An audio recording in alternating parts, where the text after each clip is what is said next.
Europe Out Loud, a podcast about Europe's history, culture and civilization.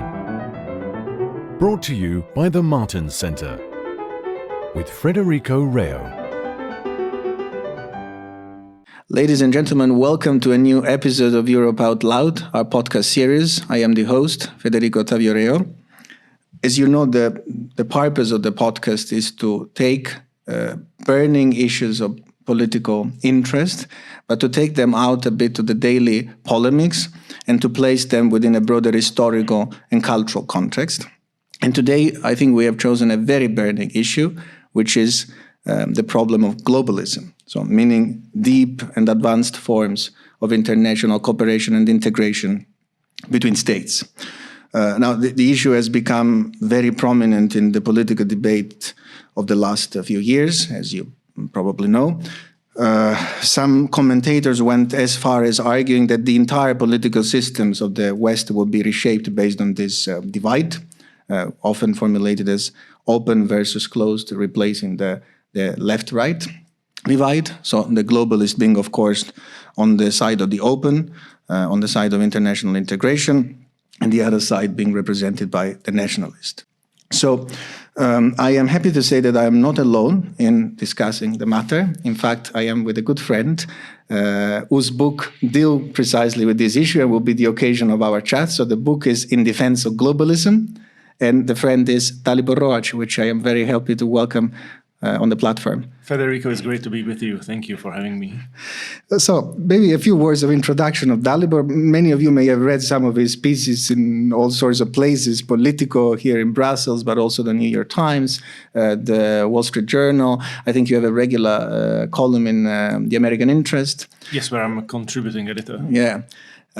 You are a resident scholar at the American Enterprise Institute, one of the foremost conservative think tanks in the United States. You have had a variety of affiliations in the past with the Legatum Institute, with the Cato Institute, but for us, probably your most important affiliation is the fact that you are a research associate at the Wilfred Martens Center. Absolutely. For European Studies. I think it may be interesting for our listeners to know a little bit about your background, because I think it's very relevant to our discussion. You started as a very young man as a libertarian free market Eurosceptic. I think right. You don't mind me. I think the fall of communism for me was one of the defining moments of my life, and watching the transition unfold in Central Europe, particularly in the Czech Republic and Slovakia, and to see how some countries did so much better than others, prompted in me taking interest in economics and social science. And when I was around 14 or even perhaps less, I stumbled upon the writings of Friedrich von Hayek and Milton Friedman. And very quickly, as a high school student, I became this proselytizing evangelical libertarian, trying to convert everybody to my cause. I must have been really obnoxious as a teenager. And it took, several iterations and a number of occasions to sort of confront my beliefs with reality and perhaps moderate them somewhat. I still feel very comfortable being part of the classical liberal conversation. Right. I'm still a card-carrying member of the Montpellierin Society. But I think on a number of subjects I've arrived at different conclusions than many of my classical liberal friends. And I feel that the movement, as it stands today, has moved in a direction that might not be the most fruitful avenue for inspiring people and building a compelling political platform. And this is indeed, I think, one of the main points of your book. In fact, of your two books, we are going to discuss particularly In Defense of Globalism, but you published a first book, which is a conservative or center-right defense, as you say, of the European Union a couple of years ago, towards an imperfect union. And now the same logic you brought it to the global level. So my first question to you, Dalibor, is how do a conservative center-right defense of the European Union, and especially of globalism, because this is the topic of the latest book, look like? And how is it different from alternative possible defenses of such phenomena, liberal, socialist, call it as you wish? I should begin by saying that the two books really are related, and they are part of a broader project, the aim of which is to push against the resurgence of nationalism on the political right, which many these days see as an integral part of conservatism and of being on the political right. There are different manifestations of that in Europe. different ones in the United States. What worries me perhaps the most is the gradual investment into ideas as opposed to just ephemeral political messaging. Recently, in this summer, we saw a conference in DC organized by Yoram Hazony, an Israeli-American political philosopher, which is national conservatism, right? Yes, which was trying to make the case for national conservatism. Number of prominent speakers, some of them coming from the more conventional Republican right, others coming from the sort of new wave of intellectuals trying to build a case for Donald Trump's presidency. And really, my aim with this book in particular is to show that in many ways, nationalism is quite alien to important streams of conservative and classical liberal thought and is in fact incompatible with some of the central tenets of them. The other aim of this book is to show that globalism or global governance or whatever you want to call this ecosystem of institutions, organizations and treaties and forms of collective decision-making is best understood not as some sort of top-down imposition by unaccountable cosmopolitan elites, if you will, but rather as a bottom-up process which is driven by genuine policy challenges. But it's being bottom-up is not a guarantee of good outcomes necessarily. We know that some institutions work much better than others. Some have outlived their purpose, and I think there is an overdue conversation about what is to be done with the existing institutional infrastructure, but that conversation should not be aiming at recreating some sort of nostalgic vision of the past in which sovereign nation states operate with sort of unfettered autonomy, because that would jeopardize, I think, many of the things people on the political right should care about. Well, I should say, of course, that that sort of intellectual and political mission that you set to yourself of sort of making the case for an internationalist and even supranational center-right or conservative right is very dear to us as well. It's one of our central constraints because, as you know, the European People's Party comes precisely from a tradition of international Christian democracy and conservatism. Directly following up on this, I propose that we structure our conversation in 3 parts, picking up points on 3 different issues, if you agree. A couple of points on history, interesting historical points that come out of your book. A couple of points on theory, sort of theoretical assumptions that seem to underpin your analysis. And then maybe finishing on a couple of practical implications for the EU and globally. So let's start with history. I think one of the aspects of the book that I found most interesting and innovative, but I think it will not be surprising for some of the listeners of our podcast because we have made the same argument in previous episodes of the podcast, is your historical take on globalism. You have a whole chapter, in fact, insisting on how the European project is not a radical break with the past. In fact, in many ways, it was the age of nationalism that was a radical break with the past. So you sort of reverse the argument of many conservative, national conservative, which... I mean, the idea is really to push against this notion that the nation state is somehow a basic primitive fact of human history, or that it represents in some ways an endpoint to history. And it's an argument which has been made, among others, by Yoram Hazony in his book, most The Virtue recently, of Nationalism, where he really treats nations as organic even going back to biblical texts in this case. He treats nations as sort of organic extensions of previously existing bonds of kinship and tribe bonds and essentially of extended families. And in this perspective, I mean, nations have no alternative because it's sort of naturally grown institution that cannot be really reshaped at will. But it's a deeply ahistorical view of the nation. We know, for example, that for for nations to exist as extensions of previously existing extended families, you would have to have those extended families in place in the first place. Hazlitt's argument runs into what is known among historians as the European marriage pattern, which asserted itself in the early modern period, especially in the north. So he uses England and the Low Countries as examples of modern nations. Yet in those two places in Europe, you had this transition happening demographically in which people would opt for smaller nuclear families that were more independent of each other. So that really runs against the logic of the argument. And we know, just don't have to be a historian to see that modern European nations were very often results of explicit political projects aimed at homogenization of certain territory. This sort of famous quote from one of the founding fathers of Italy about how we've created Italy and now we have to create Italians. D'Azeglio, right? And Massimo D'Azeglio. Yeah, I think that's right. And 100 years later, there still are regional identities, right? And in many places, these identities are sources of great political tensions, raising questions about whether the country we find ourselves in can be sustained over a longer period of time.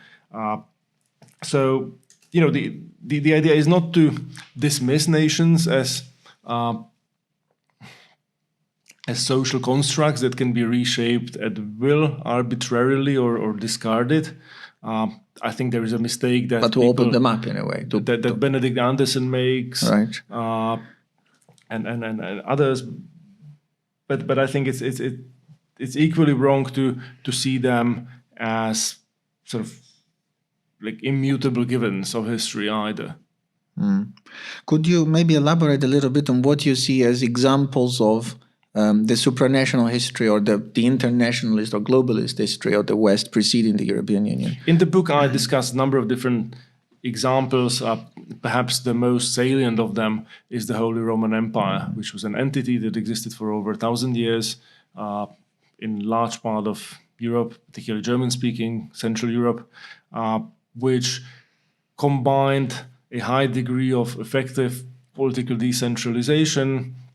It involved hundreds of different kingdoms and various other political units and free cities, etc., with some overarching political structure, which was aimed at providing common defense and security, some common voice on sort of external matters. It was an entity that, to its contemporaries, came across as something very bizarre. I think it was Samuel von Pufendorf who called it a misshapen monster. Yet, I think it's telling that this entity existed for 1,000 years. So there must have been something to it, right? Something that made it attuned to the European condition, and so in that it's sense, interesting. Sorry to interrupt you. It's interesting that actually the quote Pufendorf was using the paradigm of Baudin, so the paradigm of Jean Baudin and the modern thinking about sovereignty and absolute monarchy. So it could not understand the peculiarity of the Holy Roman Empire as a realm in which no one was sovereign, which in many ways anticipated current reflections on federalism. Federalism playing also an important role, I think, in your analysis. It does. And so Holy Roman Empire is one example among many. Some of them involve explicit sort of formal political projects, like the Hanseatic League was a union of cities doing trade on the Baltic coast. But you also had the gold standard, which really, like, without anybody being in charge, involved a fairly tight coordination of monetary policy within the constraints provided by the convertibility to gold. I'm not saying that these things from the past should or could be recreated, or that we should like slavishly follow those examples, but their recurrence in history, I think, tells us something about what to expect in the future, and also, I think, provide sort of insight into the political institutions that currently exist. I guess the point is there is a long history of internationalism or supranationalism or globalism in the West. Let's call it as we wish. And in fact, I made a very similar argument in a previous episode of the podcast entitled the European project leap forward or restoration, in which I argued precisely with some of these arguments that there are many restorative elements. I've followed your work for a long time, and imitation is the highest form of flattery. so there you go. Okay, so a second maybe issue that has an historical sort of salience. Part of your attempt, as we were saying, is to reconstruct a tradition of international conservatism that is alternative to the current national conservatism that is emerging as this sort of tribalist instincts.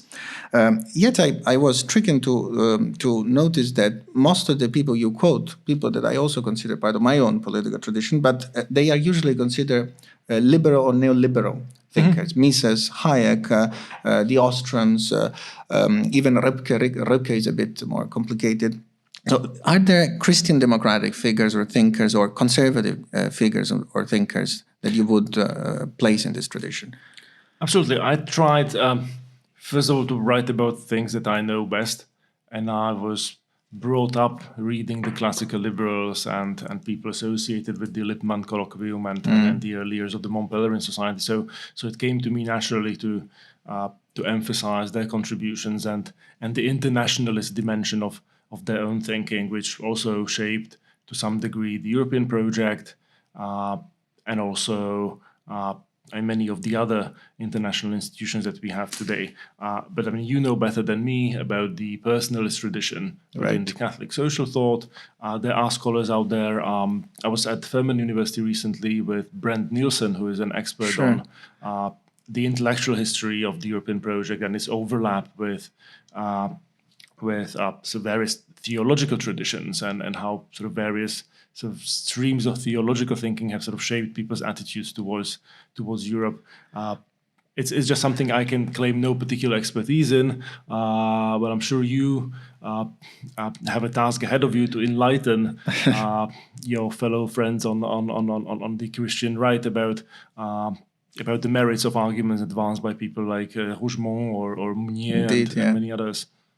Actually, one of your predecessors on the podcast was Marco Duranti. I don't know whether you know his book on the conservative human rights revolution, which goes a bit in that direction of showing how even the European Convention of Human Rights, in fact, has conservative roots, is rooted in a certain historical memory of pre-modern form of supranationalism.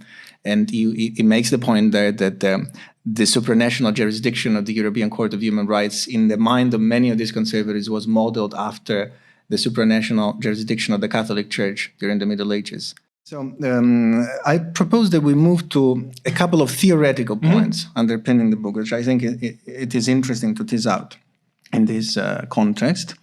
The first is, I would call it about a certain neoconservative sort of flavor. I don't think that you take a stance ever saying in the book that you are a neoconservative. Maybe you don't consider yourself a neoconservative, but even your definition of globalism, I think you say that for you globalism is a form of deep international cooperation and integration between free societies.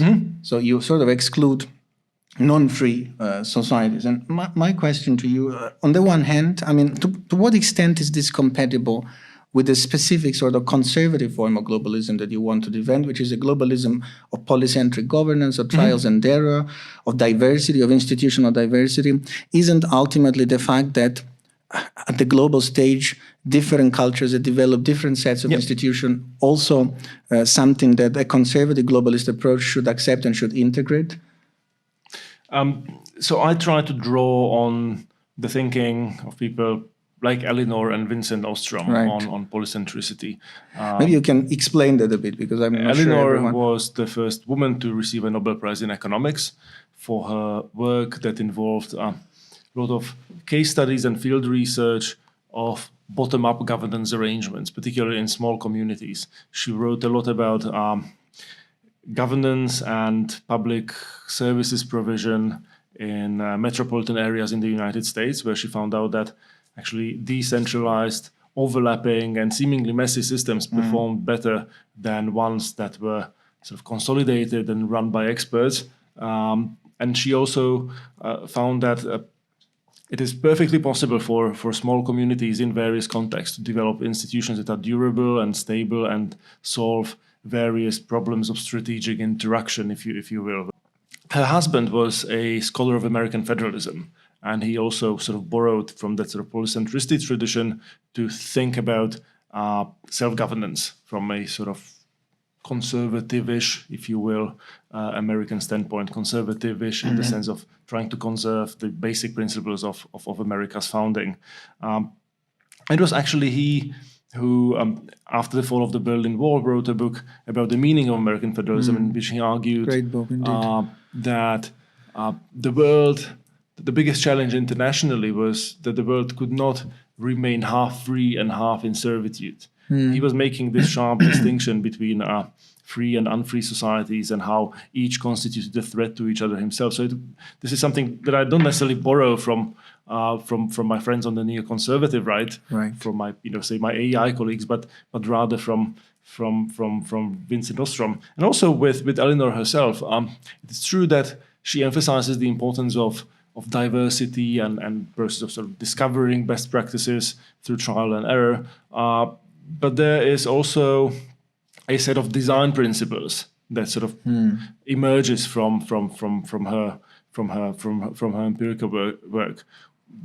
I'm not sure whether those are immutable principles for designing new institutions, but we sort of know as social scientists that the institutions do matter, and we have some basic idea of how they shape people's incentives, whether domestically or internationally. It is not an ideological tenet, for example, to claim that democracies are less likely to fight each other than autocracies are. And I think that basic fact, I'm not sure if it makes one a neoconservative, but it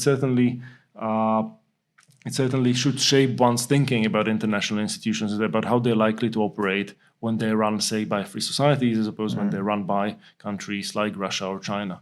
Right. And maybe when we discussed the practical implications of your argument, we may refer to some examples of unfree society that are playing the globalist game and with which we have to engage, and how within your framework we can engage with them. Sure. Before we go into that, staying on the theoretical sort of underpinnings of your work, I have a question on sort of political realism, which is one of the main objects of attack in the book, I would say.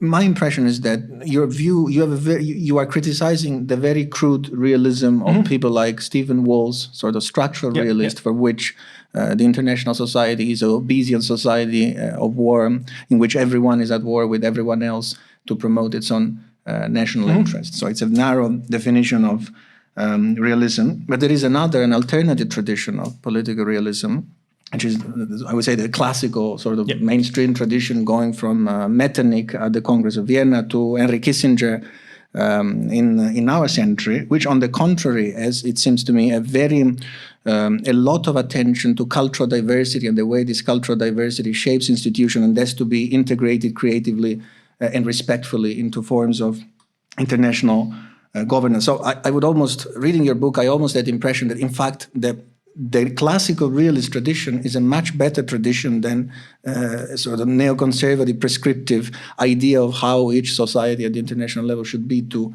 inform a conservative globalism. So I push back against what you call structural realism or neo-realism, this sort of crude view of international politics as the survival of the fittest and might is right, and no rules of the game can ever change behavior of actors, because that strikes me as wrong, both analytically and also prescriptively. It's a tradition that, by the way, has been for a long time associated with the libertarian right. From my times at the Cato Institute, I can't tell you how many times we've seen people like John Mearsheimer and others coming through the building and opining on foreign policy with always the same conclusion, which is to say that the US should not get involved in anything ever, or try to achieve anything. And over the recent years, with the election of President Trump, I think that tradition has gained currency. I think in some ways it reflects the intuitions of the president, and is also attuned with a public that's increasingly wary of what some would call America's foreign entanglements. And so I think it's worthwhile to push against that tradition. That other tradition of realism that you mentioned, I mean, it's, you know, I was brought up as an economist primarily, so again, I can't claim much expertise in the area of sort of history of sort of ideas in international relations, but on at least on surface, it strikes me that tradition can be reconciled with much of what I say in the book. I think so as well. Insofar as people working in the tradition recognize the importance of institutions and recognize that rules of the game, domestically and internationally, actually shape outcomes. Not only they recognize, I think, the importance of institutions, but they recognize the importance of culture in shaping institutions, because I think this is often a blind spot of the liberal view of institutions, which is they set incentives, but they're sort of disembodied entities. While in this tradition, they are rooted entities. They come from somewhere. They embody a certain worldview. Sure. I mean, culture and institutions is a massive sort of body of sort of work and research where it's very hard to sort of point to the direction of causality, and I'm not sure we want to take our listeners to the weeds of various identification problems it involves. In fact, we have been discussing, I think, history and theory enough. Now, for the final part of the podcast, I'd like to maybe focus on what does it mean practically for political discussions that we are having in Europe and worldwide. So let me start with Europe. What do your arguments mean for the European Union? I mean, is the European Union, does it embody a sort of conservative idea of globalism, promoting polycentrism, respecting diversity based on trial and error, or does it instead displays more centralist tendencies? And if the latter, what should be the center-right approach towards it, in your opinion? I think there is there's a sort of twofold tendency in various corners of the political spectrum, which and that sort of twofold tendency is both mistaken. One of those two tendencies is to sort of try to claim the European project as our own. So if you are a Christian Democrat, to treat it as a fundamentally Christian democratic project. If you're on the left, to treat it as a fundamentally progressive project. And then there is a reverse attitude, especially when you sort of if you're losing the conversation, then you'll try to see the EU as some sort of nefarious plot by the other side. Right? So my friends on the political left see this as some sort of neoliberal imposition that forces like austerity upon hapless nations. And our Tory friends, see it as a bureaucratic monster, sort of cooked up by French socialists. The reality is that the EU, as it evolved over time, has always been an uneasy, messy compromise of these various streams of thought and also national interests. And it took many iterations and to sort of arrive at each of these sort of progressive settlements we've had with various treaties. So my easy answer, my sort of quick and easy answer to your question is that it's really neither. It's sort of sitting somewhere in the middle, sharing the sort of dysfunctions and flaws of these various intellectual traditions. And maybe that's what makes it so similar to the Holy Roman Empire, which also was sort of messy and seemingly dysfunctional, yet also resilient and very long-lived. One thing that seems to also connect the Holy Roman Empire and the European Union is the importance that a certain notion of subsidiarity played in both. Of course, in the time of the Holy Roman Empire, this was not called as such. The word was developed afterwards. But this plays an important part, I think. It's an important principle in your understanding of globalism. Maybe you could elaborate on that, and maybe you could say something about how to operationalize subsidiarity, because I work a lot. I mean, the Martin Center works a lot on this as well.